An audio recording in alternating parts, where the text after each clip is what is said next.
শুনছিলেন এসেনশিয়াল হোমকেয়ার সংবাদ শিরোনাম। এবার বিস্তারিত। গাজায় যুদ্ধবিরতি ও মানবিক সহায়তা নিশ্চিত করতে মার্কিন প্রেসিডেন্ট ডোনাল্ড ট্রাম্পের সঙ্গে ফোন আলাপ করেছেন সংযুক্ত আরব আমিরাতের প্রেসিডেন্ট শেখ মোহাম্মদ বিন জায়েদ আল নাহিয়ান।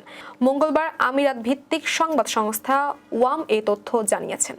আল নাহিয়ান গাজার বাসিন্দাদের জন্য জরুরি সহায়তার ওপর জোর দেন এবং ইসরায়েল ফিলিস্তিন সংকট সমাধানে দুই রাষ্ট্রভিত্তিক নীতিতে যুক্তরাষ্ট্রের সমর্থন চান।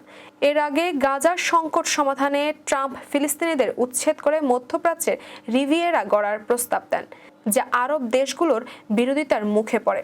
পরবর্তীতে মিশর $53 বিলিয়ন বিকল্প প্রকল্পের প্রস্তাব দেয়, যা গাজাবাসীদের পুনর্বাসন ছাড়াই উন্নয়ন নিশ্চিত করবে। ট্রাম্প আল নাহিয়ানের ফোনালাপে এই বিকল্প পরিকল্পনা নিয়ে আলোচনা হয়েছে কিনা তা স্পষ্ট নয়।